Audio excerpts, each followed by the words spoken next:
Isang makalikasang araw sa inyo lahat. Ako po si Kiko Noveda or Francisco Noveda ng batch 1995. Isa sa mga founding members at officers ng Dasmariñas Relocation Center High School, Dasmariñas National High School Unified Alumni Association Incorporated. Nagsimula ang aking pakikibahagi sa organisasyong ito noong kalagitnaan ng 2010. Ito pa lang ng Facebook ng time na yon, so maraming talagang naging active, naging interesado na mag-connect sa social media. So bago pa man nagkaroon ng usapan sa mismong paaralan, Ma'am Nati, karoon kami ng inisyatibo na buuin. So mga around May 2010, nagkaroon kami ng initial meeting sa Barangay San Juan pa yun. Yung mga batch na rin nandoon, umaten, si Cap Nila nandoon, si Ruby nandoon na 92, at marami pang iba. So nagsimula kaming pag-usapan, bumuo ng isang alumni association para sa high school natin. So around September 2010, nagkaroon ng imbitasyon, nagkaroon sa high school mismo, sa Dasmariñas National High School, na para pag-usapan itong Alumni Association. So nagkataon din na habang kami ay sa labas ay nag-uusap para dito, ang mismong administrasyon ng eskwelahan ay nagkaroon din ng inisyatibo na para buuin ito. So from the invitation of Ma'am Nati Villones, sumama kami dito at around October 2010. Nagkaroon ng meeting, at during that meeting nagkaroon ng election agad for the interim officers. So nagkaroon ng interim officers. Naging presidente at the time it's si Oni Rojo. Tapos ang yung lingkod naman ay naging Vice President for External Affairs. Tapos si Pastor Taba intern. Si pumayapang Sardino, Sumalangit Tawa, ay secretary that time. Si Ma'am Glo Morillo, assistant secretary. Si Pauline D, siya yung treasurer that time. Tapos si Ma'am Marisa Alcantara, siya rin yung assistant treasurer. Tapos si Rizaldo de Armas, kabatch ko, siya yung naman yung auditor. Si Cap Nilo ang ating PRO, tapos assistant niya si Sario. And then syempre si Ma'am Nati, ang ating alumni coordinator.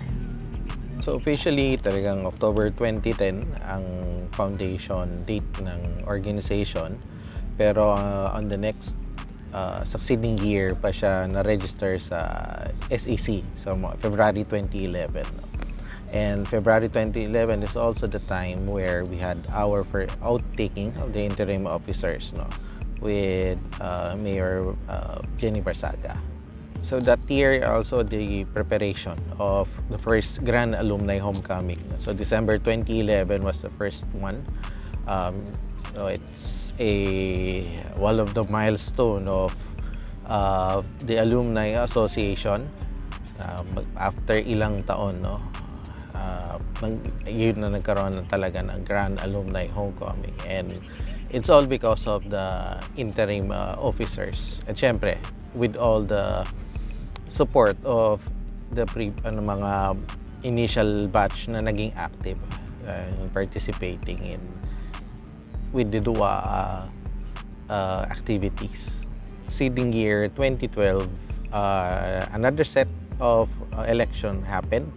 And this one's the official with participation or representation from all batches. So officially ito yung election talaga. So with this first election, ang yung lingkod ay naging presidente. Si Sardino ang aking kasama rito for externals BP, at si Ludi Guevara, ito siya dito yung una niyang pagsama officially as an officer noong 2012. Si Sir Joe Fresha ang aming secretary, tapos si at si Sir Joffrey ang treasurer at the time. No? Si Carol ang assistant ni Sir Joffrey. Tapos si Cap Nilo ang ating auditor. No? Tapos si Sir Romeo Escaros naman ang PRO. Isa pong malaking karangalan sa akin ang maging bahagi ng pagkatatag ng organisasyon ito.